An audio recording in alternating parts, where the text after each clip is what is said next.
कभी सोचा नहीं था देश के सबसे होनहार पत्रकार के लिए, टेलीविजन के सबसे बेखौफ एंकर के लिए, अपने सबसे अच्छे दोस्त के लिए था शब्द का इस्तेमाल करना होगा। कोरोना की रिपोर्टिंग करते हुए यह भयावह सच हर जगह देखती थी। कभी सोचा नहीं था कि इतने करीब से देखना पड़ेगा।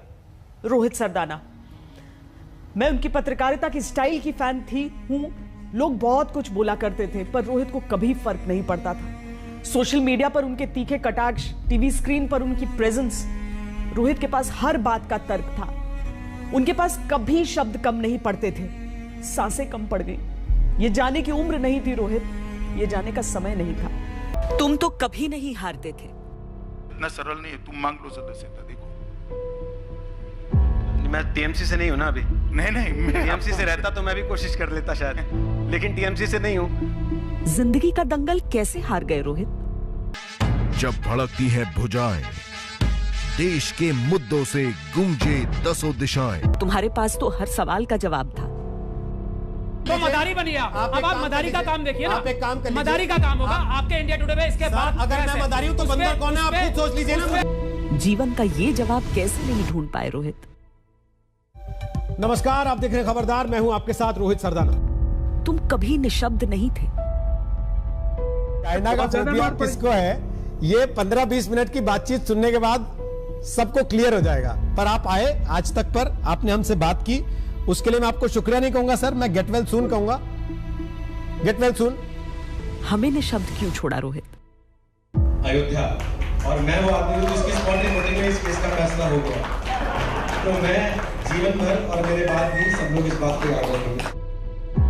राष्ट्रहित के वो सवाल।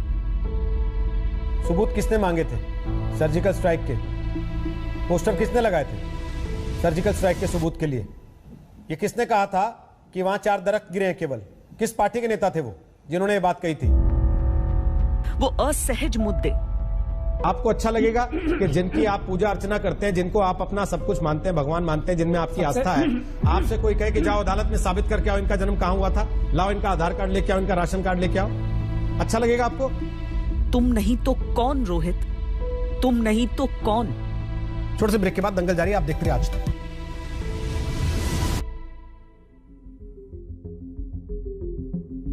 जब यह सब बीत जाएगा, या तो हम भी बीत जाएंगे या हम फिर मिलेंगे तो आंसुओं के साथ, फिर मिलेंगे बीते वक्त के साथ। हम बताएंगे हम पर क्या गुजरी, तुम बताना तुम इससे कैसे उभरे। जब यह सब बीत जाएगा, या तो हम भी बीत जाएंगे या हम फिर मिलेंगे। हद क्या है या क्या होगी पता नहीं, हम तैयार हैं या टूट चुके पता नहीं। बस सोकर उठ जाते हैं, शुक्र है। कल फिर सुबह होगी पता नहीं। जब ये सब बीत जाएगा, या तो हम भी बीत जाएंगे या हम फिर मिलेंगे। खो खो वाला खेल लौट आया है। अपनी अपनी बारी की आशंका से मन घबराया है। जब रोक नहीं पाए तुम अपने जिगर के टुकड़ों को, हाथ जोड़ के थाम लो हिस्से में जो भी आया है। जब ये सब बीत जाएगा, या तो हम भी बीत जाएंगे या हम फिर मिलेंगे। कई कविताएं हैं, लेकिन एक ये कविता इस समय दिल को छू जा रही है। रोहित ने जिस दिन आज तक ज्वाइन किया था, उसी दिन शाम में 5 बजे दंगल उन्होंने किया। नाम खुद उन्होंने चुना था अपने शो का। 10 बजे दस्तक देते थे। मैं जब भी नहीं रहती थी, किसी रिपोर्टिंग के लिए जाती थी या छुट्टी पर रहती थी, तो मेरी जगह खबरदार हमेशा रोहित करते थे, यहां पर इसी जगह पर बैठकर जहां पर इस समय मैं बैठी हूं। टीवी न्यूज एंकर्स में बहुत कम लोग ऐसे होते हैं जिनके नाम से उनका शो जाना जाता है, पहचाना जाता है। रोहित उन्हीं चंद लोगों में से थे। रोहित की खासियत ये कि वो स्टूडियो में हो तो बस सटीक, निर्भीक, सीधी बात दर्शकों तक पहुंचती थी। रोहित के पास अभी अपने करियर में और बुलंदियां हासिल करने के अनंत मौके थे। असीमित आकाश का विस्तार उनके सामने पड़ा था, जहां उनकी पत्रकारिता का पैनापन दिखना था, लेकिन काल को कुछ और मंजूर था। रोहित का शो अब खत्म हुआ है, लेकिन रोहित ने जो कुछ भी हासिल किया, उन्होंने पत्रकारिता को जो तेवर दिए, मुद्दों को बेबाकी से कहने का जो हौसला दिया, उससे उनकी जो विचार यात्रा है वो नहीं रुकेगी। हम रुकने नहीं देंगे, हम थकने नहीं देंगे उस यात्रा को। नमस्कार, आप देख रहे हैं आज तक। मैं हूं आपके साथ रोहित सरदाना। शाम के 5 बज रहे हैं और वक्त हो रहा है दंगल का। कि धड़कनों के साथ जुड़ी हुई ये आवाज खामोश हो गई। नमस्कार, आप देख रहे हैं आज तक। मैं हूं आपके साथ रोहित सरदाना। शाम के 5 बज रहे हैं और वक्त हो चला है दंगल का। हो गया, सारी वैक्सीन आप ही मांग रही है ना, और तो देश में कोई है ही नहीं जो ये कह रहा हो कि वैक्सीन चाहिए। हम भी वही कह रहे हैं, लेकिन कहने का एक सुर है, एक लहजा, एक तरीका है, और उसी पे मैंने सवाल पूछा था, आपको चुप गया। यहाँ सबको समझ में आ रहा। देश के ज्वलंत मुद्दे के दंगल में जवाब देहो से सवाल पूछने वाली आवाज अब सिर्फ यादों की थाती रह गई। कि असल में मसला वैक्सीन पाना नहीं था, मसला बवाल बनाना था, जिसमें आप कामयाब हैं इस समय।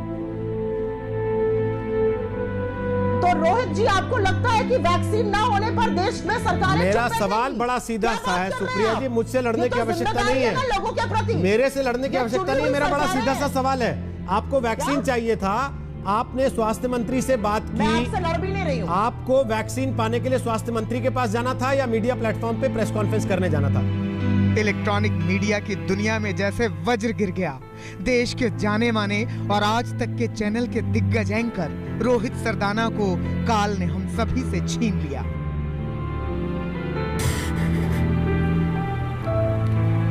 आप लोग दंगल देखते हैं, यही बैठ के वो दंगल करता था। मैं 2:30 बजे जाती थी, वो मेरा रिलीवर। रोहित तुम आ गए? अच्छा मैं मेकअप उतार लूं? हाँ तू जा, अब मैं आ गया हूँ। हाँ मैं हूँ, तू जा। परिवार में सब साथ बैठते थे, बच्चों के बच्चे सोचा था अभी कोई खबर आए। I still believe. हम इतने फोन लेते हैं, मैं किसी को भी फोन करूँ बोले नहीं वो ठीक है, वो आ जाएगा वापस। दर्द की कोई इंतहा नहीं है। जिस साथी के साथ घंटों बातें होती रही हो, जिसका मुस्कुराता चेहरा आंखों के सामने नाचता रहा हो, हर किसी के सुख दुख में हमेशा खड़ा रहने वाले किरदार का यूं जाना, साथियों का कलेजा फट रहा है ये सोचते हुए, ये बोलते हुए कि रोहित सरदाना अब नहीं रहे। कल रात तक उनकी तबीयत ठीक थी, 10:30-11 बजे तक उनकी वाइफ उनके साथ थी। रात के 4 बजे अचानक से उनकी तबीयत बिगड़ती है और फिर उनको आईसीयू में शिफ्ट किया जाता है। उसके बाद डॉक्टर्स उनकी सेहत पर नज़र बनाए रखते हैं और फिर दिन के 11-12 बजे के बीच इस तरह की खबर सामने आती है। बहुत मुश्किल है यहाँ पर नवजोत कुछ भी बता पाना, क्योंकि कोरोना के इस काल में इस तरह से बहुत ज़्यादा मुश्किल हो रहा है। सिर्फ 42 साल, ये कोई इस दुनिया से जाने की उम्र थी? अभी तो उड़ान का वक्त था, अभी तो तमाम सपने पूरे होने बाकी थे, अभी कई मंजिलें बाकी थी। घर में पत्नी, 2 छोटी बेटियां, बेटियों के साथ रोहित की तस्वीरें, उनसे जुड़ी यादें साथियों को बेचैन कर रहे हैं। आंसुओं की धार फूट रही है। उनकी 2 छोटी-छोटी बच्चियां हैं। हम सब ने देखा कि अपनी बेटियों को लेकर रोहित कितना ज्यादा पजेसिव, हर पिता अपनी बेटी के साथ होता है, लेकिन उनकी वो तस्वीरें मैं जब देखती थी तब लगता था कि बहुत छोटी बच्चियां हैं। उनकी एक हंसता खेलता परिवार। हमेशा एक फोटोग्राफ्स आई थी जिसमें लिखा हुआ था मेरे बेस्ट डैडी, और केक काटता हुआ पूरा परिवार दिखाई दे रहा है। उनकी 2 बच्चियां उनको प्यार करती हुई दिखाई दे रही है। वो बहुत छोटी हैं, वो एपीजे नोएडा में पढ़ती हैं, मेरे बच्चे के साथ में वो पढ़ती हैं। बहुत मुश्किल है उनके दर्द को बता पाना कि वो क्या सोच रही होंगी, उनके ऊपर क्या गुजर रही होगी। उनको तो इतनी समझ भी नहीं है। जो छोटी बच्ची है उसको तो इतनी भी समझ नहीं होगी कि पापा के साथ क्या हो गया। मैं इससे पहले की राजनीतिक सवाल पूछता, आपने खुद ही उसमें राजनीति ला दी है, लेकिन उसके पहले मैं एक चीज जानना चाहता हूँ। जब आप खुद कह रहे हैं अनुपम खेर इतने पॉजिटिव आदमी है, पिछली बार जब ऐसा विवाद हुआ था तो उन्होंने कह दिया था उनको सलाह दूंगा प्राणायाम कर लें। इस बार ऐसा क्या हो गया जब आप कह रहे हैं कि नसीरुद्दीन शाह हैबिचुअल ऑफेंडर है, फिर क्यों रिएक्ट किया अनुपम खेर ने? आज तक की बुलंद आवाज थे रोहित सरदाना। रोहित के करोड़ों चाहने वाले थे। शाम 5 बजे उनके शो दंगल के लिए पूरा देश उनका इंतजार करता था। नमस्कार, आप देख रहे हैं आज तक। मैं हूं आपके साथ रोहित सरदाना। शाम के 5 बज रहे हैं और वक्त हो रहा है दंगल का। धाकड़ पत्रकार के तौर पर पूरा देश उनका लोहा मानता था। कभी झुके नहीं, कभी डिगे नहीं, सवाल पूछने में कभी हिचके नहीं। और इंटरव्यू था, आप कह के बार बार बात को घुमाना चाह रहे हैं। उसी इंटरव्यू में उन्होंने नसीर साहब ने बोला ना अनुपम खेर के बारे में, या तो अनुपम खेर के बारे में जब सवाल आया तो वो बोल दिए होते कि भाई ये अनुपम खेर पर इंटरव्यू कर रहे हो क्या मेरा? रोहित जी जिस चीज पर इंटरव्यू कर रहे हो उस पर रहो। इंटरव्यू नहीं था। जब उन्होंने कहा साइकोपैथ उन्होंने कहा क्लाउन, तो जवाब तो आएगा ना सामने से।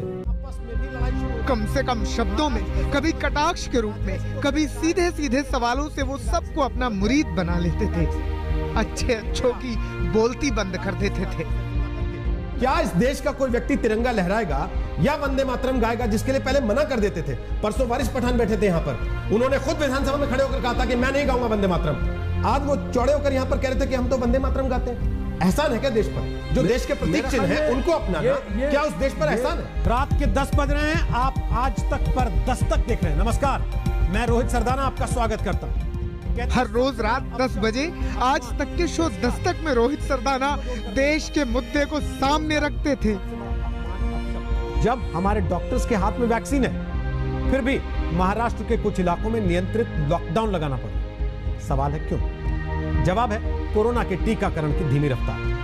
इसीलिए जनता के साथ खड़ा रहने वाला न्यूज चैनल आज तक आज जनता को जल्द से जल्द वैक्सीन दिलाने की मुहिम शुरू कर रहा है। सरकार अब एक काम कीजिए, वैक्सीन अब बांट दीजिए। रोहित सरदाना हरफन मौला पत्रकार थे। जब भी देश में कोई बड़ी खबर होती थी, रोहित हमेशा ग्राउंड जीरो पर पहुंचते थे। इस तरफ का ये रास्ता जाता है रेलवे स्टेशन की तरफ, यहां भी बैरिकेडिंग लगा दी गई है। और तीसरा रास्ता जो यहां से दिखाई देता है वो जाता है सरयू के घाट की तरफ। आप देख सकते हैं सुरक्षा के कड़े इंतजाम यहां पर किए गए हैं। चौथा रास्ता इस चौराहे से जो खुलता है, जहां बैरिकेड लगाया गया है, वो जाता है मानस भवन यानी कि राम जन्मभूमि कार्यशाला की तरफ, जहां पर पत्थर काटने का काम वर्षों से निरंतर किया जा रहा है। कड़ी सुरक्षा है, 3 से 4 टियर सुरक्षा जिसको आप कह सकते हैं, यानी कि एक के बाद एक थोड़ी थोड़ी दूरी पर पुलिस के बैरिकेड्स लगाए गए हैं।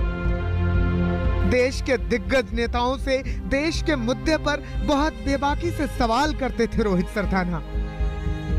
तो सबसे बड़ा मुद्दा इस बार के बंगाल के चुनाव का क्या है? ममता को हटाना, ये मुद्दा है ना। जय श्री राम, ये मुद्दा है। किसान, ये मुद्दा है। राजनीतिक हिंसा मुद्दा है। नंदीग्राम मुद्दा है। क्या है आपकी नजर? देखिए,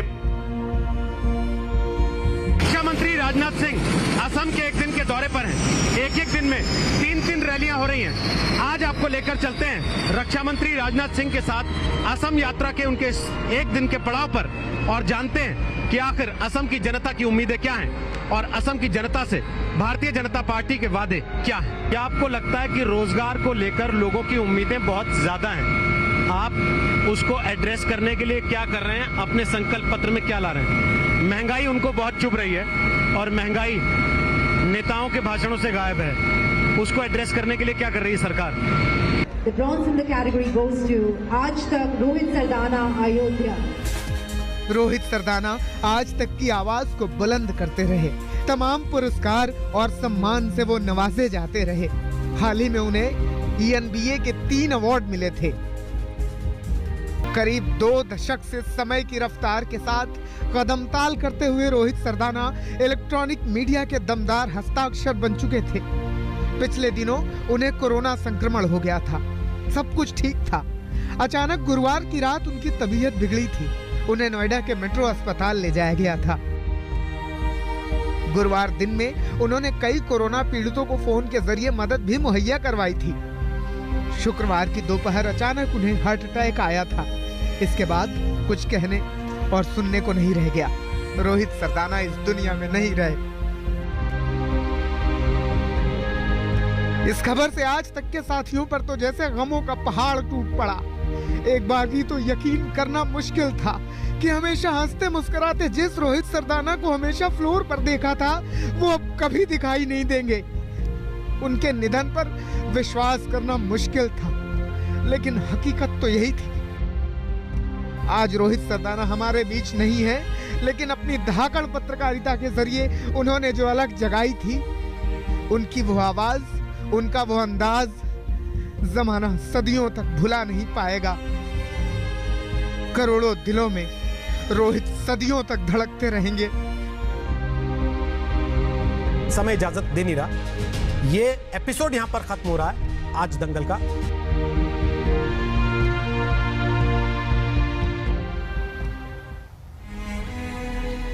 कल रात तक भी रोहित लोगों के लिए ऑक्सीजन का इंतज़ाम करने में लगे हुए थे, हॉस्पिटल बेड्स का इंतज़ाम करने में लगे हुए थे। मैं लाइव कर रही थी आज तक पर, लेकिन उनके साथ लगातार SMS चल रहे थे व्हाट्सएप पर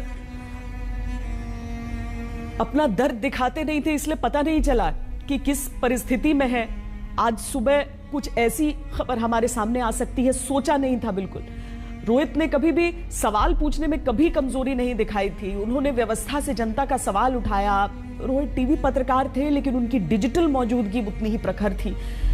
सोशल मीडिया पर रोहित सरदाना के लाखों चाहने वाले थे। रोहित में जितनी हिम्मत थी, जितनी ताकत थी, उतनी जिम्मेदारी थी, उतनी ही संजीदगी भी थी।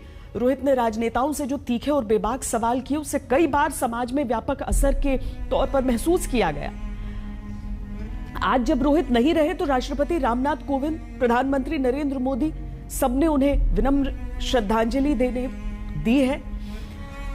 लेकिन आज हम सब के बीच की सच्चाई यही है कि रोहित हमारे बीच नहीं। आप लोग भी तो हमारा परिवार है। हम काम पर हैं ताकि आप घर पर सुरक्षित रहें।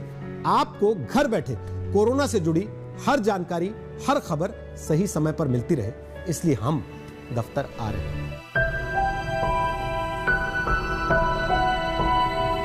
आज पूरा देश स्तब्ध है। में एक अजीब सी खामोशी है। देश का चमकता सितारा रोहित आज हमारे बीच नहीं है। किसी को यकीन ही नहीं हो रहा। कल तक हर किसी की आवाज उठाने वाले रोहित आज खामोश है। राष्ट्रपति से लेकर प्रधानमंत्री तक हर किसी ने रोहित के निधन पर दुख जताया। लोकप्रिय न्यूज एंकर और वरिष्ठ पत्रकार रोहित सरदाना के निधन का समाचार अत्यंत दुखद है। उनका असामयिक निधन पत्रकारिता जगत के लिए बहुत बड़ी क्षति है। श्री सरदाना के परिवारजनों और प्रशंसकों को मेरी शोक संवेदनाएं। रोहित हमें बहुत जल्दी छोड़कर चला गया। ऊर्जा से भरपूर, भारत की प्रगति को लेकर जुनूनी और नेक इंसान रोहित की कमी खलेगी। उनका जाना मीडिया जगत में एक बहुत बड़ी जगह खाली कर गया। उनके परिवार, दोस्तों और प्रशंसकों के प्रति संवेदना, शांति। नमस्कार, आप देख रहे हैं आज तक। मैं हूं आपके साथ रोहित सरदाना। शाम के 5 आज तक परिवार ने अपना सदस्य खोया, मीडिया ने एक चमकता सितारा खोया, देश ने अपना हीरो खोया। हर कोई स्तब्ध है, हर कोई दुखी है, क्योंकि ये क्षति ऐसी है जिसकी कभी भरपाई नहीं की जा सकती। रोहित सरदाना के निधन से दुख पहुंचा है। उनके निधन से देश ने शानदार और निष्पक्ष पत्रकार खो दिया है। भगवान उनके परिवार को दुख सहन करने की शक्ति। कम समय में मीडिया जगत में स्थान बनाने वाले पत्रकार रोहित सरदाना के निधन की खबर से स्तब्ध हूं। वे प्रतिभाशाली और प्रभावी पत्रकार थे। पत्रकारिता जगत को आज हर किसी के लिए उनका जाना किसी सदमे से कम नहीं है। सबकी रोहित से जुड़ी अपनी यादें हैं और जाने का दर्द। ये समाचार बहुत दुखद समाचार है।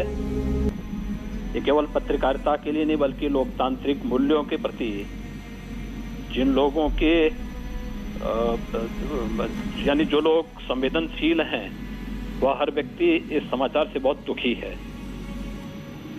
श्री रोहित सरदाना वास्तव में एक वरिष्ठ पत्रकार तो थे ही और आज तक के ऊर्जावान एंकर तो थे ही, लेकिन एक संवेदनशील इंसान भी थे। किसी भी विषय को लेकर उनके मन में एक बड़ी क्लैरिटी थी। अपनी बात को सफाई से रखने का हुनर रोहित के पास था। प्रवाह के साथ नहीं, परंतु लिख के से हटकर अपनी बात कहना उनकी बहुत ही बड़ी खूबी थी।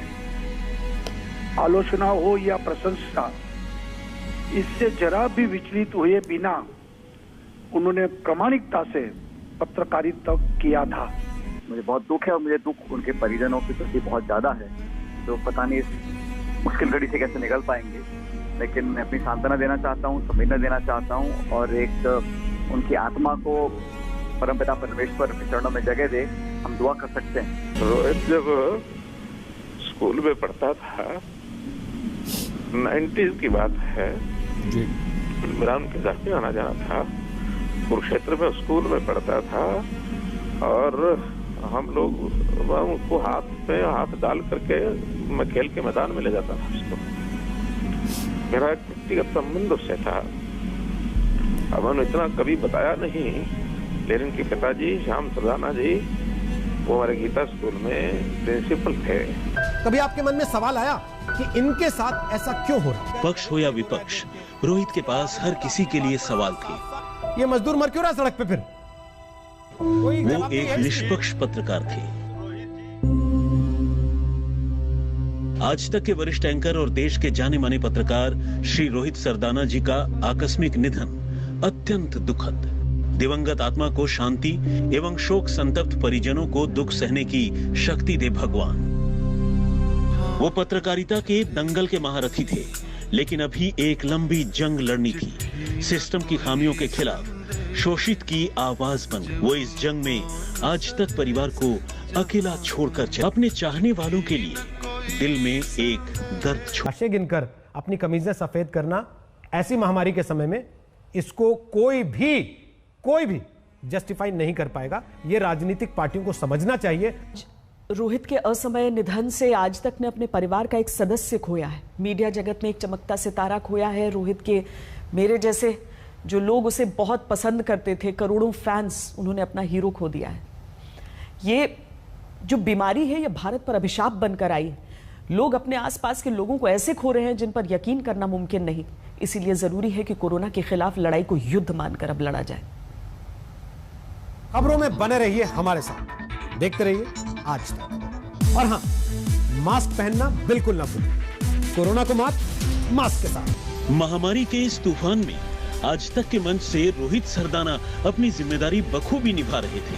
अपने रोल को लेकर सजग थे। महामारी के इस माहौल में हाथ तो सैनिटाइज कर लेंगे, लेकिन जानकारी को कैसे सैनिटाइज करेंगे? इस दौर में आप तक आने वाली हर खबर अगर सही हो तो वो जानकारी, लेकिन अगर गलत हो तो जानलेवा हो सकती है। लेकिन ये कोरोना बीमारी उन्हें असमय छीन ले गई। जब देश की लड़ाई कोरोना वायरस से हो तो देश का भरोसा सिर्फ आज तक पर।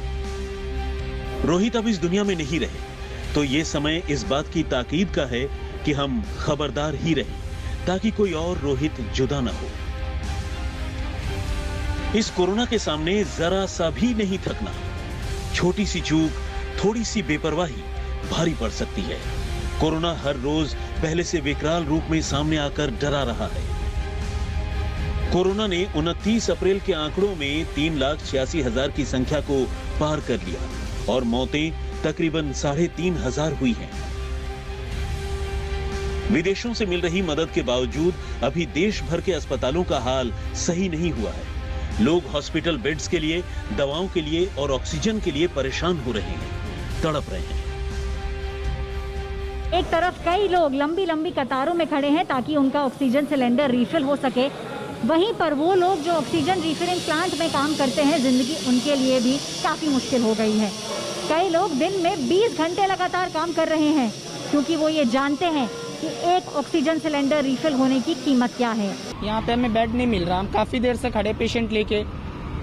इससे पहले भी हम गए, वहाँ भी नहीं मिला। कोरोना नेगेटिव है, लेकिन क्या कहते हैं ऑक्सीजन लेवल कम है। अब ये हमें बेड नहीं देंगे, कोई नहीं देगा, तो पेशेंट कहाँ जाएगा? उत्तर प्रदेश की राजधानी लखनऊ में ऑक्सीजन की कमी खत्म होने का नाम नहीं ले रही। एक बार फिर से ऑक्सीजन की कमी से लोग परेशान हो रहे हैं, और जिसके चलते इस वक्त हम मौजूद हैं लखनऊ के अवध ऑक्सीजन इस प्लांट में, जहां पर साफ तौर पर ये लिख दिया गया है कि ऑक्सीजन जो है वो समाप्त हो चुकी है। लिक्विड ऑक्सीजन खत्म हो गई है। दौड़ रहे हैं, सब जगह जा रहे हैं, मिल ही नहीं रहा कहीं। जहाँ जा रहे हैं वहाँ इतनी लंबी लाइन लगी पड़ी है। छोटा सिलेंडर है वो लगा हुआ है घर पे, बड़ा भरवाने के चक्कर में है, कहीं कुछ हो ही नहीं रहा, इंतजाम ही नहीं हो रहा कुछ। कोरोना की मौजूदा लहर ने जो बेबसी पैदा की है, उससे बचने का रास्ता सरकारों के सामने भी चुनौतियां पेश कर रहा है। कोरोना से आए संकट पर प्रधानमंत्री नरेंद्र मोदी ने मंत्रियों के साथ समीक्षा बैठक की है, और उसके बाद सरकार की ओर से ट्वीट करके कहा गया कि प्रधानमंत्री की मंत्रियों के साथ बैठक में राज्यों के साथ समन्वय, मेडिकल क्षमता बढ़ाने और ऑक्सीजन उपलब्धता को बढ़ाने पर चर्चा की गई। इधर राज्यों की ओर से ये संदेश दिया जा रहा है कि वो अलर्ट मोड पर हैं। कोरोना से ठीक होने के बाद उत्तर प्रदेश के मुख्यमंत्री योगी आदित्यनाथ लखनऊ में 500 बेड के अस्पताल का निरीक्षण करने पहुंचे थे। लखनऊ के अवध शिल्प ग्राम में डीआरडीओ के द्वारा बनाया हुआ ये कोविड अस्पताल है, जो अटल बिहारी कोविड अस्पताल के नाम से जाना जाएगा, और इसमें 500 बेड्स की फैसिलिटी है जिसमें आपातकाल में और सामान्य जो कोरोना के संक्रमित लोग हैं उनका इलाज हो सकेगा। डीआरडीओ ने रिकॉर्ड टाइम में इसको तैयार किया है और हमारे साथ वो टीम भी है, उससे भी बात करेंगे। लेकिन उससे पहले हम आपको दिखा रहे हैं ये ICU 1, जहां पर तमाम बेड्स लगे हुए हैं सारी जरूरी सुविधाओं के साथ, चाहे वो मॉनिटर हो, ऑक्सीजन की पाइपिंग हो और इसके अलावा तमाम दूसरी सुविधाएं, जिससे कि कोई अगर क्रिटिकल केयर के लिए यहाँ पर आता है तो उसकी कैसे ख्याल रखा जा सकता है, कैसे उसको फौरन इलाज मिल सके। देखिए, ये पूरी व्यवस्था हमारा कमांड कंट्रोल सेंटर से लेके सभी व्यवस्था पूरी सारी लिस्टेड अस्पताल और मेडिकल कॉलेज सभी जगह पूरी कोऑर्डिनेशन है। सभी जगह बातचीत के आधार पे जो भी जिसकी आवश्यकता होती है जिस पेशेंट को, उसको हम लोग भर्ती करा रहे हैं और ऑक्सीजन की सप्लाई भी सुदृढ़ की गई है। सभी चीज सुदृढ़ता है और सभी चीज कार्रवाई की जा रही है। मध्य प्रदेश के मुख्यमंत्री शिवराज सिंह चौहान ने वर्चुअल मीटिंग कर कोरोना के खिलाफ तैयारियों की समीक्षा की। हालांकि सवाल सिर्फ मीटिंग और निरीक्षण का नहीं है, सरकारी दावे हकीकत में बदलते नजर आए ये जरूरी है। जैसे उत्तर प्रदेश के कई जिलों में कोरोना हेल्पलाइन जरूर बनी है, लेकिन उससे मदद नहीं मिलती। बेड मिल जाएगा ना मैडम? मिल जाना चाहिए सर। तो कहीं उपलब्ध हो तो जानकारी दे दीजिएगा मैडम। ये जानकारी वही सर ही दे सकते हैं, हम उनको लिख के दे रहे हैं, उसके बाद वो आपको कॉल बैक करेंगे। 2 नंबर, एक तो टोल फ्री था, उसके अलावा हेल्पलाइन नंबर था, दोनों पे घंटी तो गई और फ़ोन भी उठा, वहाँ पे लोगों ने बात किया और एक पहले टोल फ्री नंबर से एक दूसरे डॉक्टर का नंबर दे दिया गया, लेकिन जो दूसरा हेल्पलाइन नंबर था उस पर बात हुई और बताया गया आपको कि आपको बेड मिल सकता है और जैसा होगा बताया जाएगा। परेशान तो है सर, बस अब बेड मिल जाए उसके बाद ही हो सकता है कि अगर सरकार बेड उपलब्ध करा दे तब जाके समझेंगे कि ये नंबरों का कुछ फ़ायदा हुआ है। अभी तो कुछ भी बेड या इन्फॉर्मेशन अभी तक तो है नहीं, अब इंतजार करते हैं, देखते हैं कितनी देर में इन्फॉर्मेशन आती है।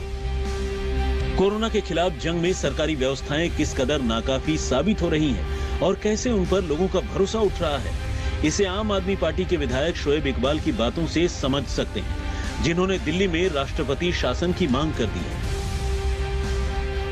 मैं ये चाहूंगा कि दिल्ली हाईकोर्ट तुरंत प्रभाव से दिल्ली के अंदर राष्ट्रपति शासन लगाने का काम करे। ये मेरी गुजारिश है कि दिल्ली बहुत बुरी है, नहीं तो सड़कों पर लाशें बिछ जाएंगी।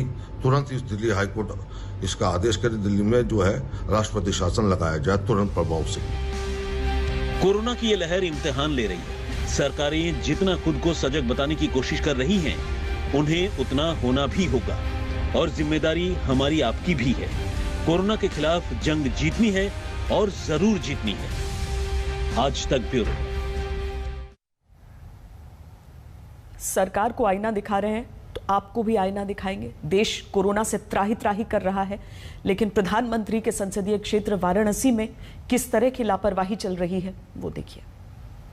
अस्पताल में बेड नहीं मिल रहे हैं, ऑक्सीजन की दिक्कत है, शमशान घाटों पर चिताओं को इंतजार करना पड़ रहा है, लेकिन लोग हैं कि लापरवाही मानने को तैयार नहीं है।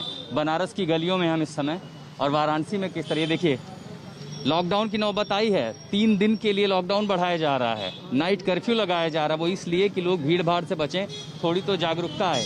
ये चाय की चौपाल है, बनारस रोज की तरह यहाँ पड़ता है, भीड़ कम होने का नाम नहीं ले रही है। चाचा डर नहीं लगता बीमारी से? नहीं भैया, एकदम नहीं, कोई बिल्कुल नहीं लगता। बिल्कुल नहीं, बिल्कुल नहीं। कोरोना नहीं है? नहीं, कोरोना है तो अपनी जगह सर्दी जुकाम बुखार है, कोरोना है। हम लोग प्रिकॉशन लेके अपना जोगा। क्या प्रिकॉशन ले रहे थे यहाँ भीड़ में, आप बता सकते हैं? अरे प्रिकॉशन, अब हम लोग आए सब्जी फब्जी खरीदने, जो है चाय पियेंगे। प्रिकॉशन क्या ले रहे थे वो बता? एक्सरसाइज सुबह करते हैं, काढ़ा पीते हैं, गर्म पानी पीते हैं। जो दवा की जरूरत तो है नहीं हम लोगों को। हाँ, बाकी स्वस्थ है, कोई मतलब काढ़ा पीने से मास्क लगाने की जरूरत नहीं पड़ती भीड़ में? मास्क तो हम लोग लगाए, किसी का मास्क नहीं था। अभी कैमरे के सामने अभी तक आपका वो चाय पी के मैं तुरंत फेंका हूँ, तब मास्क निकाले थे चाय पी। ये ऐसे चेहरा कवर हो जाएगा?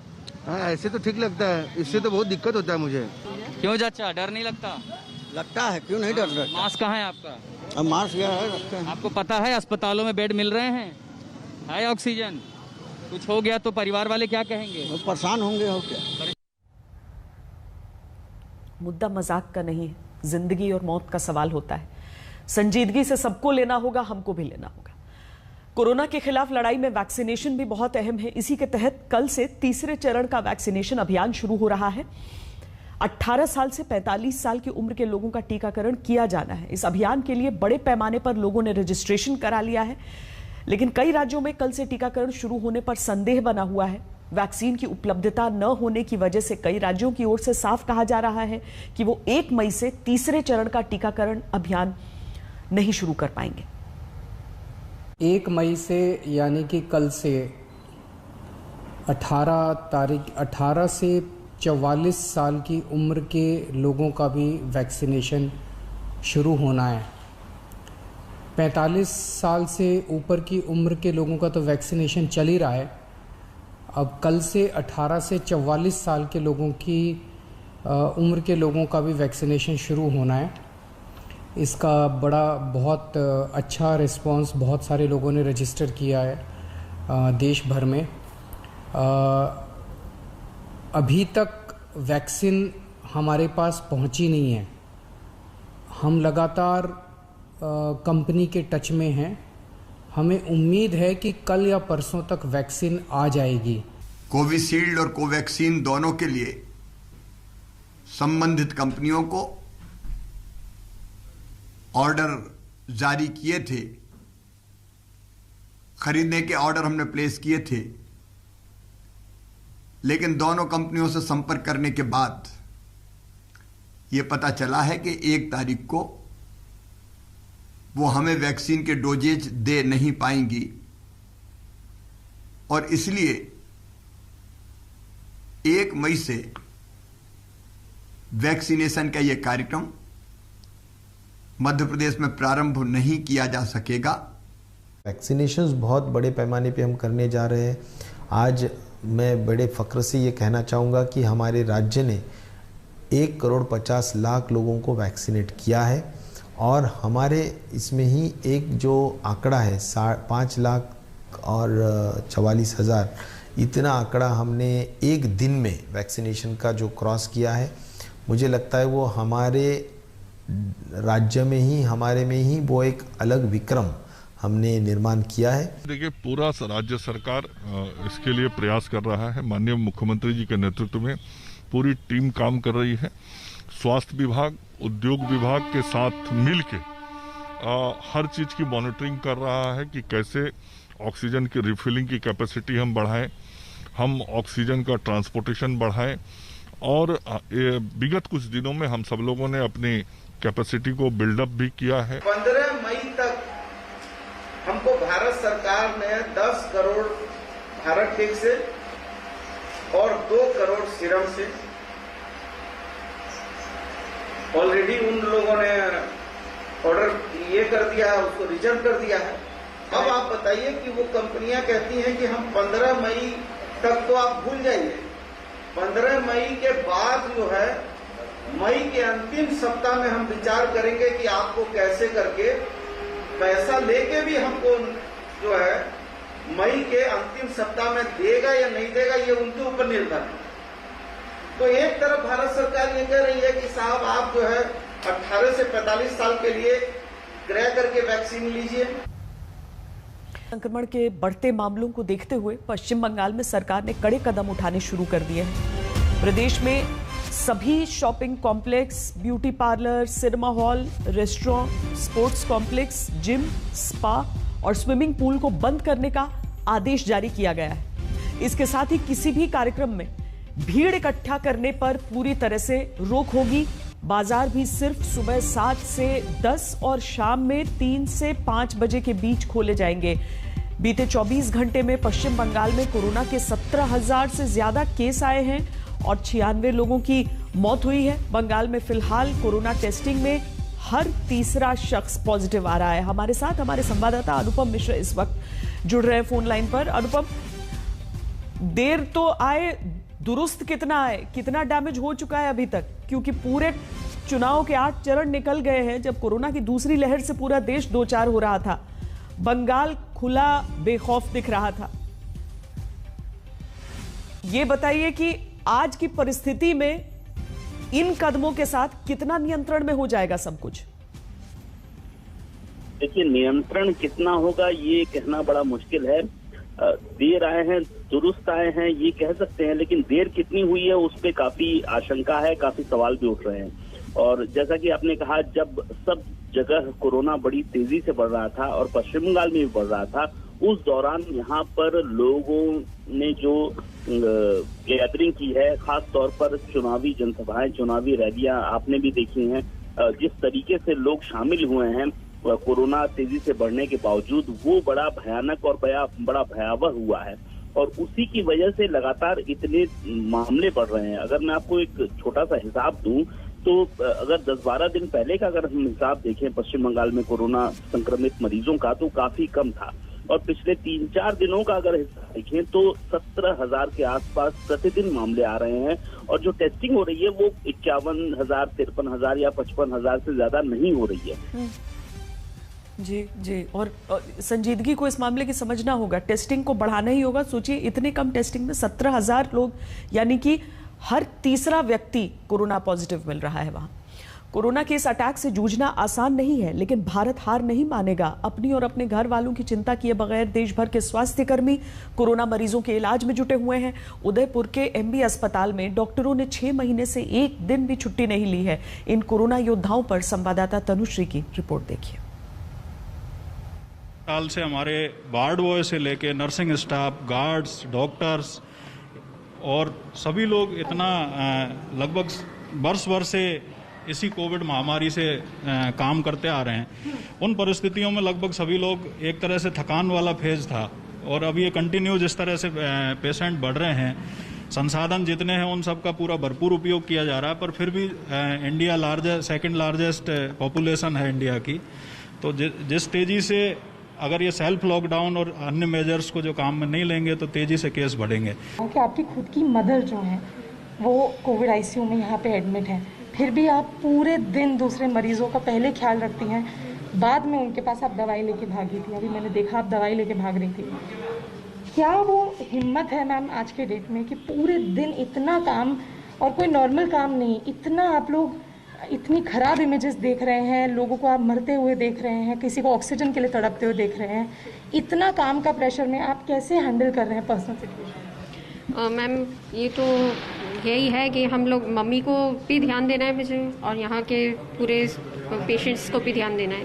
उनको ध्यान में रखते हुए मम्मी को मैंने यहाँ बुलाया और मम्मी की भी मैं सेवा करती हूँ और पेशेंट्स की भी करती हूँ, और दोनों कामों को बैलेंस करना है वो हमें पता है और बैलेंस करके ही चलना है। इसमें हमारे सब डॉक्टर्स भी साथ में हैं, हमें नर्सिंग स्टाफ्स हैं जो अपनी छुट्टियां कैंसिल करके सब लोग आके ये अपना काम कर रहे हैं। पेशेंट्स के लिए जो भी सेवा हम कर सकते हैं वो चीज़ हम दे रहे हैं। और मेरी मम्मी भी एडमिट है तो मैं पूरा काम निपटाने के बाद एक बार ज़रूर राउंड करने जा पाती हूँ और थोड़ी सी देर देख के उनको वापस आ जाती हूँ, क्योंकि यहाँ पे वर्कलोड भी बहुत है। मैनेज करना पड़ता है दीदी, पेशेंट आ रहे हैं, सब कुछ देखना पड़ता है, पेशेंटों को सबको ये करना है, काम भी, सफाई भी करते हैं, पेशेंटों को भी देखते हैं, सब करना पड़ता है। घर पे कौन कौन है आप लोग के? मेरे मम्मी है, पापा है, मेरा बच्चा है, मैं हूँ। तो आपके घर पे कौन कौन? मेरे मम्मी डायबिटीज़ है, मम्मी को 2 साल की गुड़िया है, पापा है, 2 भाई है, हस्बैंड है, सब है। तो घर पे आप लोग के इतने लोग हैं, आप लोग उनको, छोटे बच्चे हैं आप लोग के घर पे, मम्मी को आपने बताया आपने डायबिटीज़ है, तो डर नहीं लगता कहीं ना कहीं थोड़ा घर जाते समय कि कहीं हमसे इनको नहीं होगा? डर लगता है मैम, पर सेफ्टी रखते हैं और फिर घर पे जाने से पहले फ्रेश होके नहा धो के फिर अंदर जाते हैं, क्योंकि यहाँ पे सब पेशेंट के टच होते हैं, सब काम करना पड़ता है, तो सेफ्टी से रहते हैं हम। तो जितना भी डर लगे, कहीं ना कहीं जो रिस्पॉन्सिबिलिटी है वो ज़्यादा है, तो भी करना पड़ता है ना, क्या करें, मेहनत करनी करें। जिम्मेदारी का भाव है वो आप लोगों में ज़्यादा है। हमारे को जिम्मेदारी ले, हमारे को पेशेंट की सेवा नहीं करेंगे तो कौन करेगा? हमारे को लगा इसके लिए रखा है। हम भी भाग जाएंगे तो फिर पेशेंटों को कौन देखेगा? हमें तो देखना पड़ेगा। डॉक्टर ही कर रहे हैं तो हम क्यों पीछे हटे जनता की सेवा करने के लिए? इसीलिए हम जब यही कर रहे हैं तो फिर हम भी कदम बढ़ा रहे हैं कि हम क्यों पीछे हटे। घर वाले से कोई प्रेशर आता है कभी? नहीं, कि घर वाले पूरा सपोर्ट करते हैं? पूरा सपोर्ट करते हैं, मेरी मम्मी भी है। हमारा भी पूरा सपोर्ट करते हैं। एक्चुअली प्रेशर तो बहुत ज़्यादा लगता है, क्योंकि 24 आवर्स कंटिन्यूसली ड्यूटी, मतलब मेरी ड्यूटी 8 आवर्स की है, बट कंटिन्यूसली हम लोग 24 आवर्स ड्यूटी कर रहे हैं और without any day of in continuously work कर रहे हैं, सो या प्रेशर लगता है। And mortality, of course this is ICU, so mortality होती रहती है यहाँ पे। पेशेंट आता है तो ये हम फिर उसको हम सेव नहीं कर पाते। कई बार हमारे पास में रिसोर्सेज हैं, एक्चुअली आईसीयू है तो रिसोर्सेज पूरे अवेलेबल हैं, बट फिर भी ultimately it depends on God ultimately. So mortality होती है, हम लोग डिप्रेस फील करते हैं, वर्क प्रेशर भी रहता है बहुत ज़्यादा, कंटिन्यूसली बेड्स का इशू रहता है, सो वर्किंग तो टफ है। तो अभी काफ़ी टाइम हो गया, लगभग 6 महीने हो गए घर के हुए। 6 मंथ कंटिन्यू ड्यूटीज लग रही है, कोई डे ऑफ भी नहीं मिल रहा है, कंटिन्यूस ड्यूटी लग रही है हमारी। पर मेंटली कैसे अपना बैलेंस रख रहा है? मेंटली तो ऐसे जब कोई आईसीयू से सीरियस मरीज ठीक होके बाहर निकलता है तो जब वो खुश होता है तो फिर हमें भी मोटिवेशन मिलता है कि काम करके अच्छा लग रहा है। जब कोई मरीज सही होके जाता है तो फिर खुद को भी अच्छा लगता है। लेकिन हम रोज़ मोर्टेलिटी भी देखते हैं तो फिर ऐसे थोड़ा लगता है, डर भी लगता है घर वालों का। काम करना नहीं रुका है उसके बीच एकदम? काम कंटिन्यूस चल रहा है, ड्यूटी तो डेली लग रही है हमारी। 163 पेशेंट्स, जिसमें से 50 से ज़्यादा क्रिटिकली इल पेशेंट्स हैं, उनका अभी इस वक्त यहाँ इलाज चल रहा है। अभी ऑक्सीजन की कमी कभी कभी महसूस हो रही है, उसको मैनेज किया जा रहा है, पर अगर आने वाले दिनों में स्थिति खराब हुई तो डॉक्टर्स का कहना है कि बड़ी मात्रा में ऑक्सीजन की किल्लत महसूस की जा सकती है अस्पतालों में। कैमरा पर्सन पवन कुमार के साथ उदयपुर में मैं तनुश्री पांडे, आज तक के लिए।